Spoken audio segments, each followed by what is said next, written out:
Hello students, welcome back. I hope you all are doing good. In this video, we are going to study about Cauchy-Euler homogeneous linear differential equations. So first of all, what are Cauchy-Euler homogeneous differential equations? Look, a differential equation of the form an x raised to the power n dny upon dxn plus an minus 1 x raised to the power n minus 1 dn minus 1 y upon dxn minus 1 plus and so on till a1 x dy upon dx plus a naught y is equal to q, where an minus 1 and so on till a1 and a naught are constants. Fine. Q can be constant और Q can be some function of x, ठीक है, लेकिन an minus 1, a1 और a naught ये constants होंगे, ठीक है।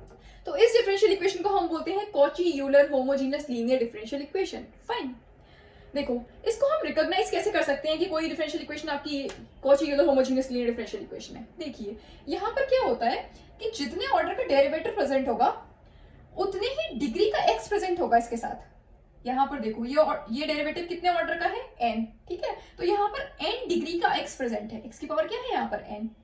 Similarly यहाँ पर इस डेरिवेटिव का ऑर्डर क्या है, n माइनस 1, तो यहाँ पर x की डिग्री क्या है, n माइनस 1।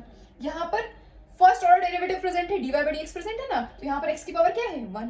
यहाँ पर सिर्फ y प्रेजेंट है, इसका कोई डेरिवेटिव प्रेजेंट नहीं, तो यहाँ x की पावर क्या हो जाएगी 0 मीन्स 1, ठीक है। तो जितने ऑर्डर का डेरिवेटिव प्रेजेंट होता है उसके साथ उतनी ही डिग्री का x प्रेजेंट होगा, ठीक है। और ये क्या है, an माइनस 1, a1 और a naught ये कॉन्स्टेंट्स होंगे, इसके साथ प्रेजेंट होंगे, ठीक।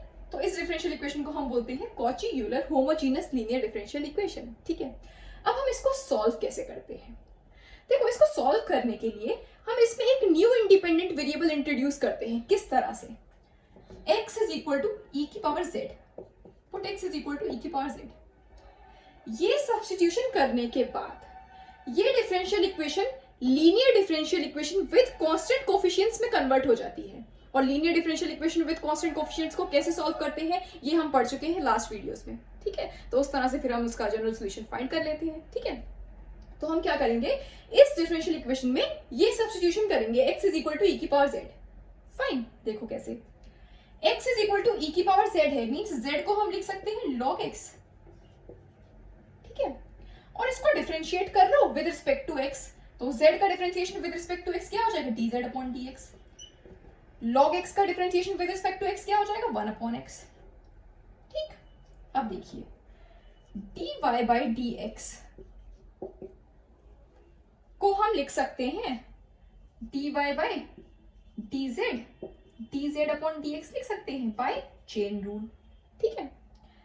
और dz अपॉन dx हमने फाइंड किया 1 अपॉन x, ठीक है। तो dz अपॉन dx की जगह क्या आ जाएगा, 1 upon x dy by dz, ठीक है। ये हो गया dy by dx is equal to 1 by x dy by dz। इस x को लेफ्ट में ले आइए, मींस LHS में ले आइए, तो ये हो जाएगा x dy by dx is equal to dy by dz, ठीक है। इसका मतलब x d अपॉन dx को हम लिख सकते हैं d अपॉन dz, ठीक है। और इसको हम डिनोट कर दे रहे हैं कैपिटल D से। जैसे हम linear differential equation with constant coefficients पढ़ते थे ना, तो वहां पर हम d अपॉन dx को, अगर आपका डिफरेंशियल इक्वेशन में जो आपका इंडिपेंडेंट वेरिएबल है वो x है, तो d अपॉन dx को हम कैपिटल D से डिनोट कर देते थे, ठीक है। अब यहाँ पर हम d बाई dz को कैपिटल D से डिनोट कर रहे हैं, ठीक है। तो x d बाई dx को हम d बाई dz से d बाई dz लिख सकते हैं, और इसको हम डिनोट कर दे रहे हैं d से, मींस इसको हम लिख सकते हैं d, ठीक है। तो यहाँ पर मिल रहा है ना x d अपॉन dx, इसको हम लिख सकते हैं कैपिटल D y।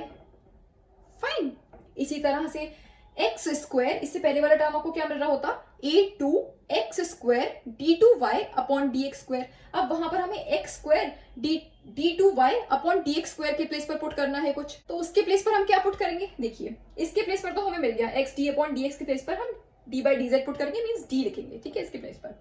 अब x square d2 upon dx square के प्लेस पर क्या लिखेंगे, d2y अपॉन dx स्क्वायर। देखो इसको हम लिख सकते हैं d by dx, dy by dx लिख सकते हैं, ठीक है। और dy बाई डी एक्स की वैल्यू भी हमने निकाली थी 1/x dy by D Z, तो इसको लिख दो 1/x dy by D z means 1/x dy by D z का एक बार differentiation with respect to x, तो इसको एक बार डिफरेंशिएट कर लो with respect to x, product rule से करेंगे। पहले इसको डिफरेंशिएट कर लीजिए, इसको एज इट इज रख लीजिए, उसके बाद इसको एज इट इज रख लेंगे और dy बाई डी जेड को डिफरेंशिएट कर लेंगे विद रिस्पेक्ट टू x, ठीक है। तो 1/x को आप डिफरेंशिएट करोगे विद रिस्पेक्ट टू x, तो आपको क्या मिलेगा -1/x स्क्वायर और dy by D Z as it is, ठीक है, प्लस उसके बाद 1/x को एज इट इज रखिए, इसको डिफरेंशिएट कर लीजिए विद रिस्पेक्ट टू x, तो ये आपको मिलेगा d2y अपॉन dz स्क्वायर, उसके बाद z का differentiation with respect to x तो हो जाएगा dz अपॉन dx, ठीक, ये मिल गया -1/x square dy by dz plus d2 और 1/x एज इट इज, ठीक है, ये भी साथ में है ना, ये एज इट इज, इसको डिफरेंशिएट किया तो ये मिला d2y बाई dz स्क्वायर, उसके बाद z का differentiation with respect to x means dz upon dx, fine. अब देखो dz अपॉन dx, ये अभी हमने निकाला था 1/x, ये लिखा था ना हमने x is equal to e की power z, z is equal to log x, इसको डिफरेंशिएट किया था तो आपको मिला था dz upon dx is equal to 1/x, ठीक है। तो dz अपॉन dx हमने क्या निकाला था 1/x, तो यहाँ पर 1/x पुट कर देंगे इसके प्लेस पर, तो ये आपको मिल जाएगा -1/x square dy by dz plus 1/x और d2y अपॉन dz स्क्वायर और dz अपॉन dx के प्लेस पर 1/x, ठीक है।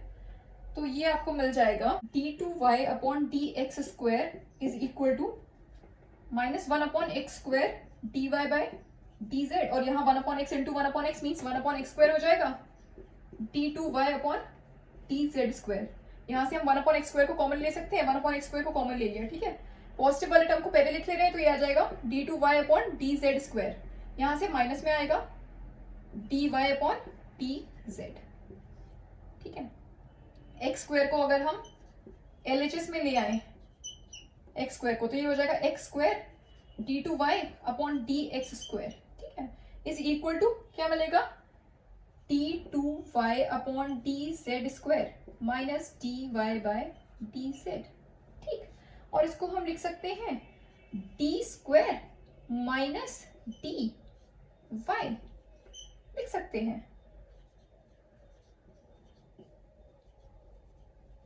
देखो अभी हमने d बाई dz को कैपिटल D से डिनोट किया ना, तो यहाँ पर d by dz d2 by dz square को हम क्या लिख सकते हैं d square means d square y minus d by dz को d, तो d by d square y minus dy, fine. तो y को मैंने बाहर लिख लिया d स्क्वायर माइनस dy, ठीक है। और इसको हम लिख सकते हैं d माइनस 1y लिख सकते हैं, d को मैंने इन दोनों में कॉमन ले लिया तो ये क्या हो गया d माइनस 1y, ठीक है।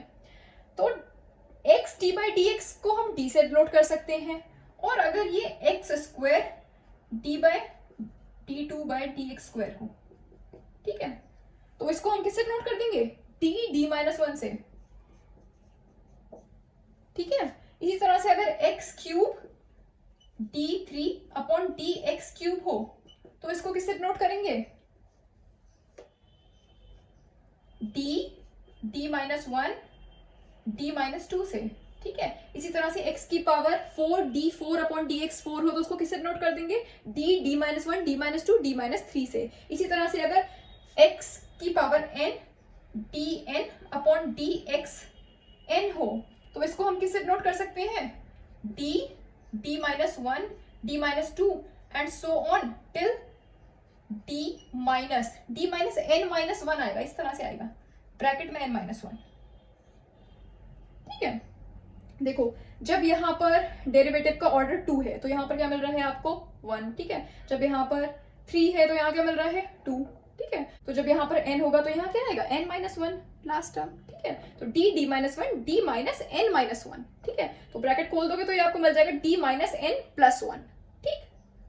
तो इस तरह से हम क्या करते हैं कि ये जो आपकी Cauchy Euler homogeneous differential equation होती है इसमें हम ये सब्स्टिट्यूशन करते हैं x is equal to e की पावर z, ठीक। जब ये आप सब्स्टिट्यूशन करोगे मींस आप क्या करोगे कि x d अपॉन dx के प्लेस पर क्या पुट करोगे कैपिटल D, ठीक है। x square d2 upon dx square के प्लेस पर क्या पुट करोगे d माइनस 1, ठीक है। इसी तरह से xn dn अपॉन dxn इसके प्लेस पर क्या पुट करोगे ये d minus 1 d minus n minus 1, ठीक है। अब देखो ये डिफरेंशियल इक्वेशन कैसी हो जाएगी, कैसी फॉर्म हो गई है an और xn dn अपॉन dxn के प्लेस पर हम क्या पुट कर रहे हैं d minus 1 and so on till d minus n minus 1. Minus को ब्रैकेट के अंदर मल्टीप्लाई कर ले रहे हैं, ठीक है, तो ये मिल जाएगा d minus n plus 1. ठीक, ये हो गया आपका पहला वाला टर्म, प्लस y भी आएगा साथ में, y को मैं कॉमन लेके लिख दूंगी, ठीक है, प्लस एंड सो ऑन. इसके बाद यहां से लिख रहे हैं, ठीक है, प्लस अगर इससे पहले वाला टर्म होता तो क्या होता, a2x square d2 upon dx square. ठीक है, तो a2 as it is x square d2 upon dx square को हम क्या लिख सकते हैं, dd माइनस 1. ठीक है,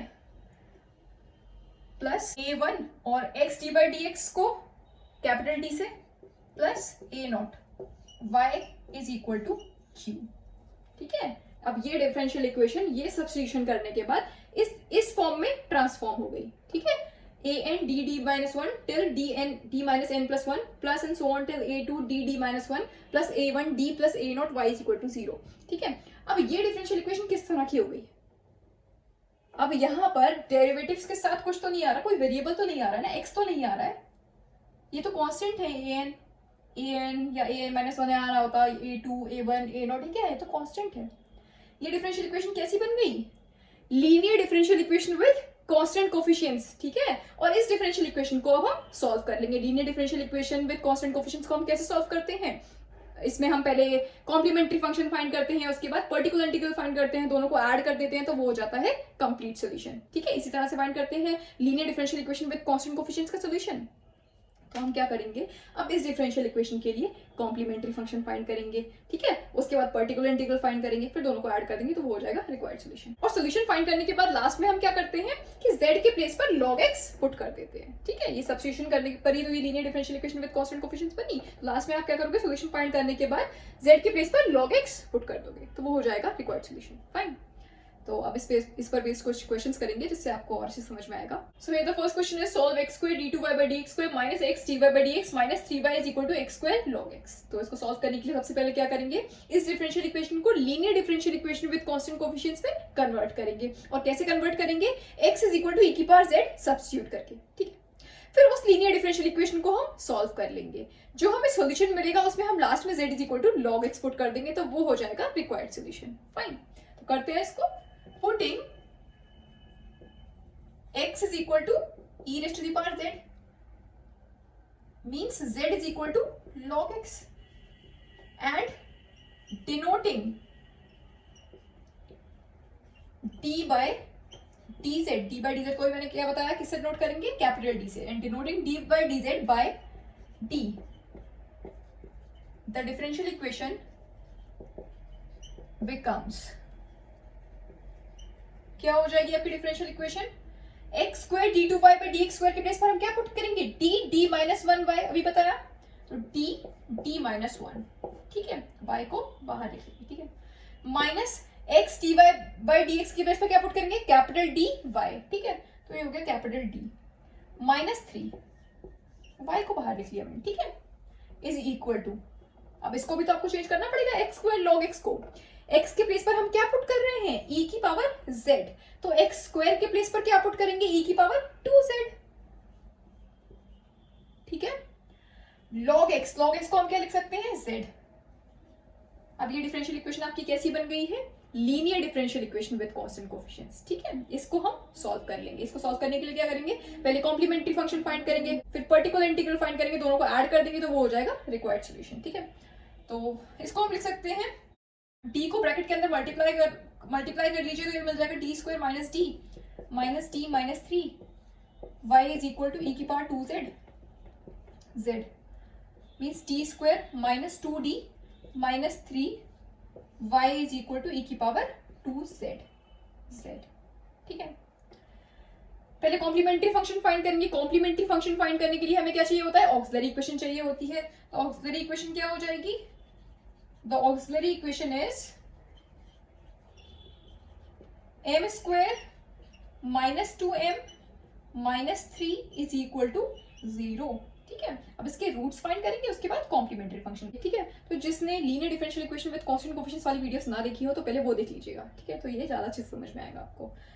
तो इसके रूट्स फाइंड करते हैं, ये आपको मिल जाएंगे. इसको हम लिख सकते हैं m square minus 3 minus 1 minus 3 is equal to 0 means m square minus 3m plus m minus 3 is equal to 0 means m common ले लो इन दोनों में, तो m minus 3 हो जाएगा, यहाँ से 1 को कॉमन ले लो तो m minus 3 is equal to 0, ये मिल जाएगा आपको m plus 1 m minus 3 is equal to 0। ठीक है, तो दो रूट्स जो आपको मिल रहे हैं वो क्या मिल रहे हैं, -1 and 3। ठीक, रूट्स क्या मिले, -1 और 3, तो कॉम्प्लीमेंट्री फंक्शन क्या हो जाएगा, CF is equal to C1। अच्छा, हम कॉम्प्लीमेंट्री फंक्शन कैसे लिखते हैं, अगर आपको आपकी जो डिफरेंशियल इक्वेशन होती है उसमें अगर आपका जो इंडिपेंडेंट वेरिएबल है वो x है, ठीक है, और जो आपको रूट्स मिल रहे हैं अगर वो रूट्स आपको रियल और डिस्टिंक्ट रूट्स मिल रहे होते हैं तो हमारा कॉम्प्लीमेंट्री फंक्शन क्या हो जाता है, C1 e की power m1x plus C2 e की power m2x plus C3 e की power m3x plus and so on. ठीक है, यहाँ पर हमने इस डिफरेंशियल इक्वेशन को ट्रांसफॉर्म किया linear differential equation with constant coefficients में सॉल्व करने के लिए। ठीक है, तो हमने x को चेंज कर दिया था एक नए वेरिएबल में z में, किस तरह से x is equal to e की पावर z पुट करके। ठीक है, तो अब यहाँ पर इंडिपेंडेंट वेरिएबल क्या हो गया है, z। ठीक है, d बाई डी जेड को तो हम डिनोट कर रहे हैं कैपिटल टी से, तो यहाँ पर इंडिपेंडेंट वेरिएबल क्या है, z है। ठीक है, तो जब इंडिपेंडेंट वेरिएबल z है तो कॉम्प्लीमेंट्री फंक्शन क्या हो जाएगा, c1 e की power m1z plus c2 e की पावर m2z। फाइन, तो यहाँ पर जो आपको रूट्स मिल रहे हैं वो रियल और डिस्टिंक्ट रूट्स मिल रहे हैं, -1 और 3 मिल रहा है। ठीक है, तो यहाँ पर कॉम्प्लीमेंट्री फंक्शन क्या हो जाएगा, c1 e की पावर -1z। ठीक है, तो -z प्लस c2 e की पावर m2 क्या है, मीन सेकेंड रूट क्या मिल रहा है, 3, तो 3z। ठीक, अब चाहो तो यहीं पर आप चेंज कर दो इसको x में। ठीक है, जैसे मैंने बताया z is equal to log x put करके। ठीक है, चाहो तो डायरेक्टली अभी चेंज कर दीजिए, चाहे लास्ट में जो सोल्यूशन लिखेंगे CF और PI को ऐड करके वहां पर एक साथ चेंज कर देंगे। ठीक है, तो ये मिल गया आपको CF। अब पर्टिकुलर इंटीग्रल फाइंड करेंगे। Particular integral is equal to 1 upon function of d क्या है, d square minus 2d minus 3। Fine, q क्या है, e की पावर 2z।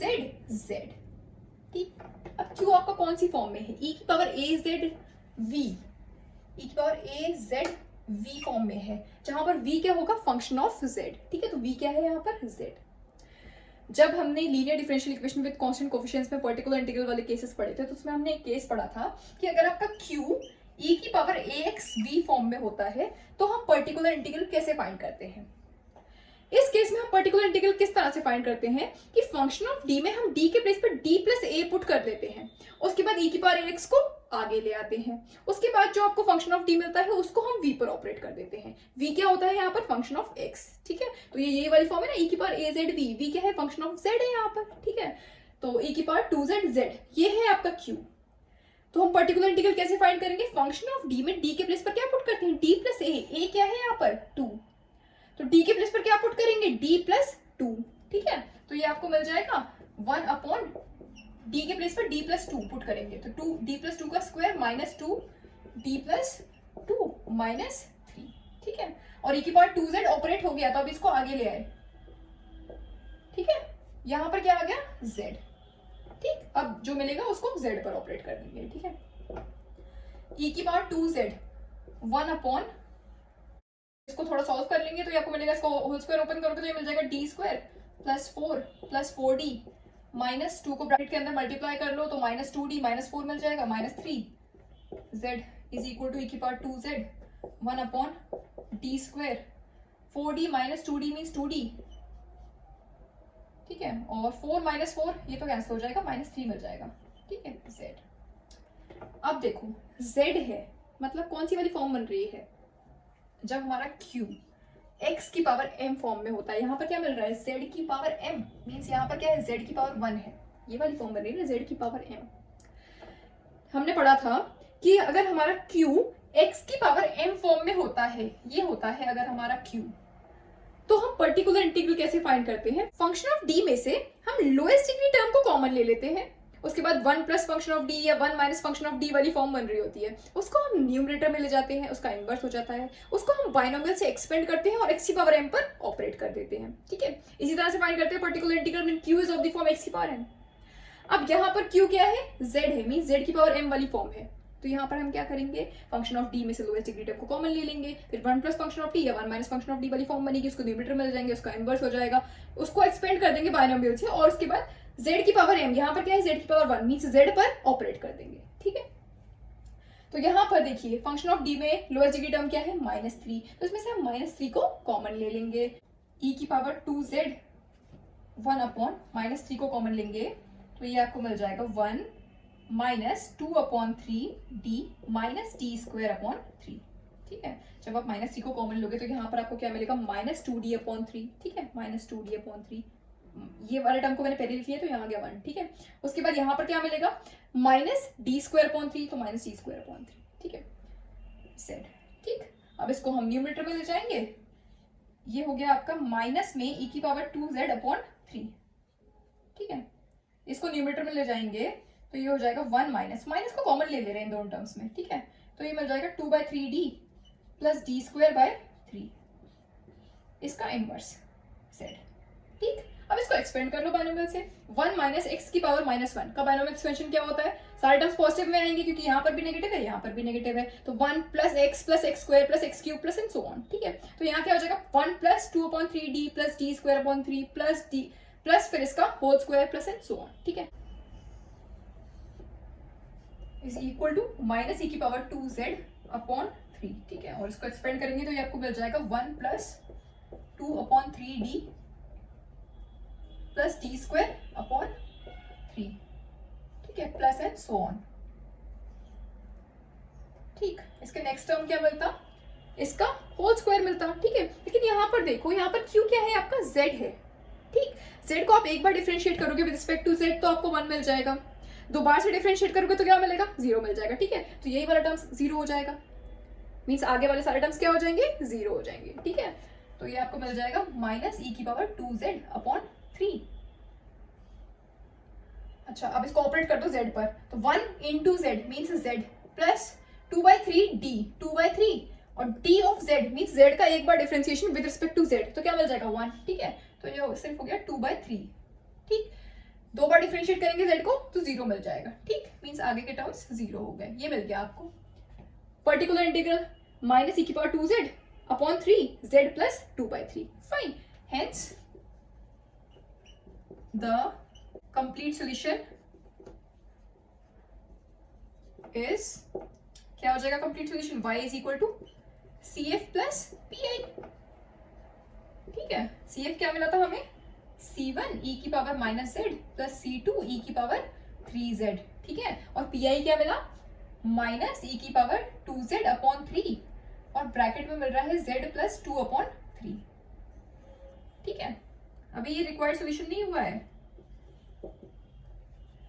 हमारी जो डिफरेंशियल इक्वेशन थी वहां पर आपका इंडिपेंडेंट वेरिएबल x था, ठीक है। तो अभी हमें इसको x में ही, यहाँ पर इंडिपेंडेंट वेरिएबल को x ही बनाना होगा, ठीक है। कैसे बनाएंगे, z के प्लेस पर क्या पुट कर देंगे log x, ठीक है, यही तो हमने पुट किया था, x is equal to e की पावर z, यही तो पुट किया था, तभी तो हमारी जो गिवन डिफरेंशियल इक्वेशन थी वो linear differential equation with constant coefficients में कन्वर्ट हुई थी, ठीक है। Means z is equal to log x, ठीक। तो c1 e की पावर -z को हम क्या लिख सकते हैं, x की power -1, x is equal to e की पावर z है, तो e की पावर -z को हम क्या लिख सकते हैं, x की पावर -1, ठीक है, प्लस c2 e की पावर 3z, e की power z is equal to x means e की power 3z is equal to x का क्यूब, ठीक, माइनस e की पावर 2z, e की पावर 2z मींस x का स्क्वायर, ठीक है, अपॉन 3, और z के प्लेस पर क्या पुट कर सकते हैं log x प्लस 2/3, ठीक है। तो यहां पर अभी हमने z को x में चेंज कर दिया, तो अभी आपका ये हो गया required solution, y is equal to c1 x की पावर -1 प्लस c2 x का cube minus x²/3 log x plus 2/3, this is the required solution of the given differential equation, fine.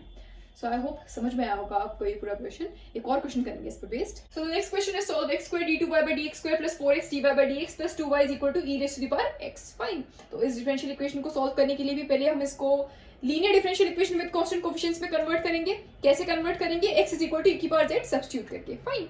और उसके बाद उस लीनियर डिफरेंशियल इक्वेशन को हम solve कर लेंगे, ठीक है। करते हैं, पुटिंग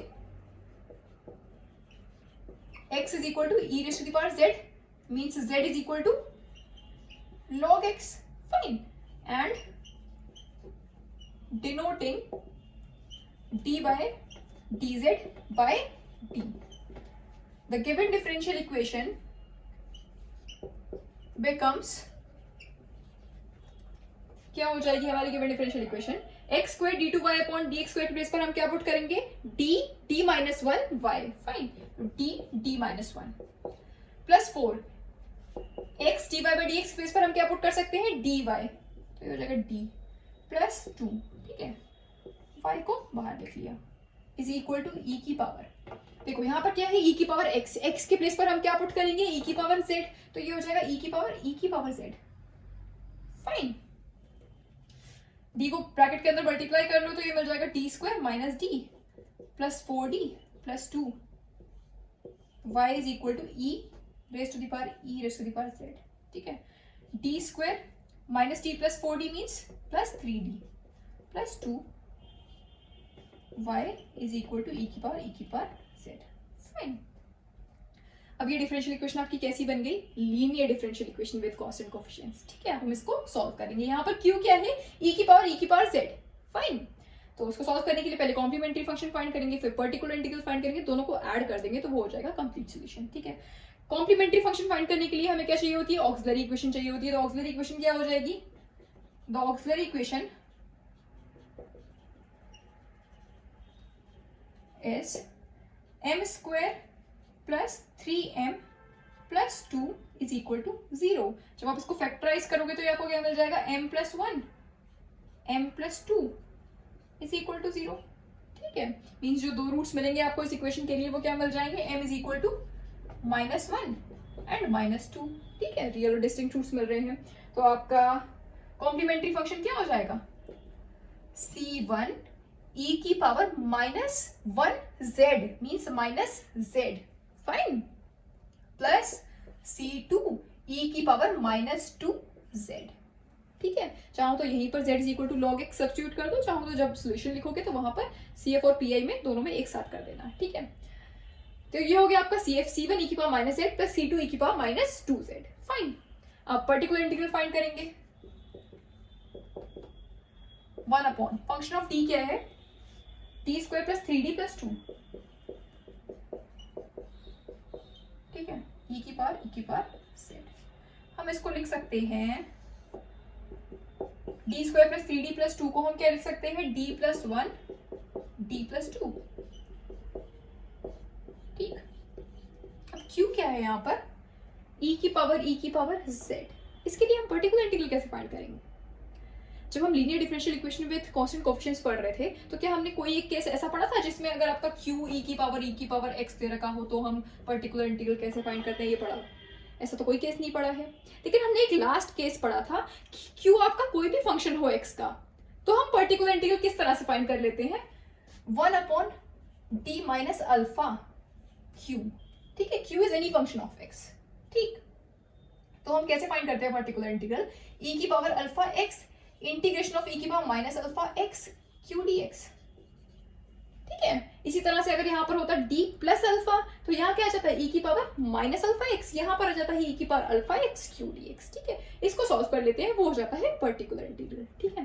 तो उसके लिए आपका फंक्शन ऑफ d इस फॉर्म में होना चाहिए, d माइनस अल्फा, ठीक है, या d प्लस अल्फा, यहाँ पर d प्लस 1 d प्लस 2 ये मल्टीप्लीकेशन में है, तो सबसे पहले हमें क्या करना पड़ेगा, इसको हम पार्शियल फ्रैक्शंस में ब्रेक कर लेंगे, जब आप इसको पार्शियल फ्रैक्शंस में ब्रेक करोगे तो ये आपको मिल जाएगा 1 upon d plus 1 minus 1 upon d plus 2, ठीक है, e की पावर z, ठीक है, तो इसको हमने पार्शियल फ्रैक्शंस में ब्रेक कर दिया, ये आ गया आपका q, ठीक। अब इसको हम अलग अलग करके लिख लेंगे, 1 upon d plus 1 e raise to the power z minus 1 upon d plus 2 e raise to the power z, अब ये फॉर्म बन गई ना, 1 अपॉन डी माइनस अल्फा वाली, मतलब d प्लस अल्फा वाली फॉर्म बन रही है, 1 upon d plus alpha then q minus 1 upon d plus alpha q, ठीक है, तो इस तरह से अब इसका पर्टिकुलर इंटीग्रल फाइंड कर लेंगे, ठीक है, तो ये आपको मिल जाएगा, देखो जब हम ये फॉर्मूला लगाएंगे इसमें, देखो यहाँ पर d प्लस अल्फा है, जब यहाँ प्लस अल्फा होता है तो यहाँ आ जाता है माइनस और यहाँ आ जाता है प्लस में, ठीक है,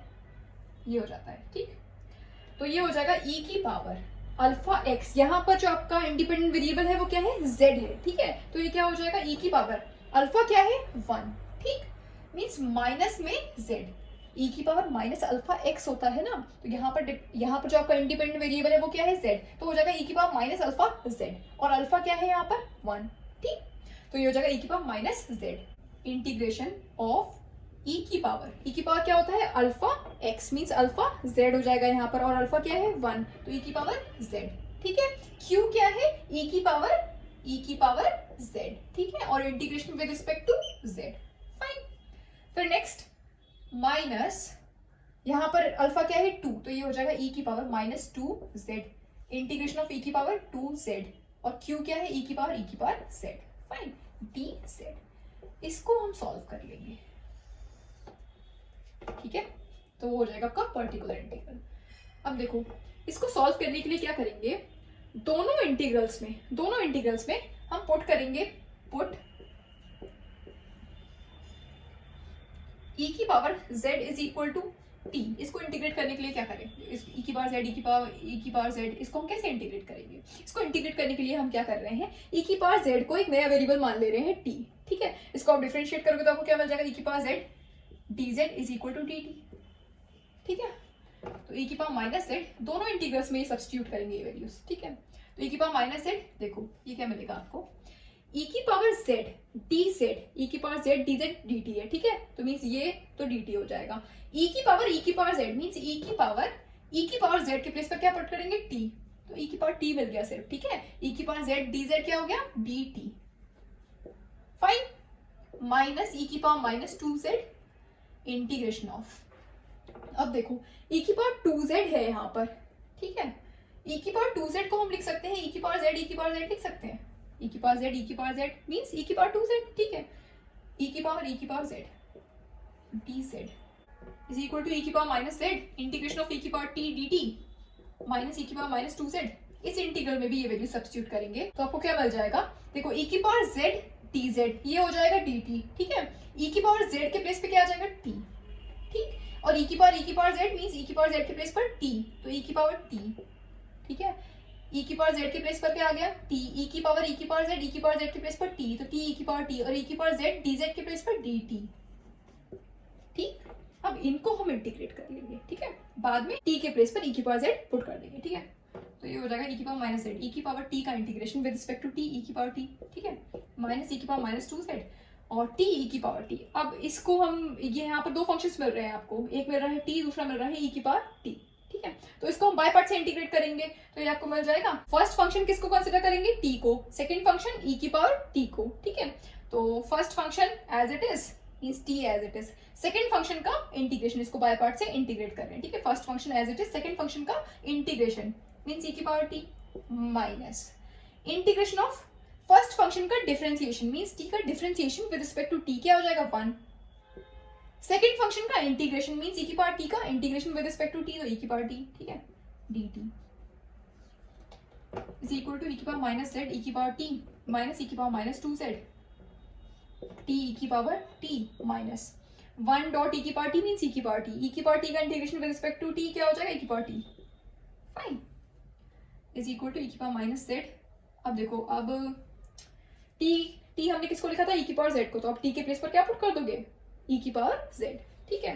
तो ये आपको मिल जाएगा, t के प्लेस पर e की पावर z पुट करेंगे तो e की पावर z हो जाएगा, ठीक है, माइनस e की पावर माइनस 2z, t के प्लेस पर e की पावर z, e की पावर t है मींस e की पावर z हो जाएगा, माइनस यहाँ पर भी e की पावर z, ठीक है, is equal to e raise to the power minus z, e raise to the power z minus, अब e की पावर माइनस 2z को इस ब्रैकेट के अंदर मल्टीप्लाई कर लो तो ये आपको मिल जाएगा e की पावर माइनस z, e की पावर z। देखो जब इसको मल्टीप्लाई करेंगे ब्रैकेट के अंदर तो पहले टर्म में देखो e की पावर z है मींस e की power minus 2z dot e की पावर z मींस e की power minus 2z plus z means e की पावर माइनस z, ठीक है, और e की पावर z, ठीक है, माइनस इसमें जब मल्टीप्लाई करोगे तो ये मिल जाएगा e की पावर माइनस 2z e की पावर z, ठीक है।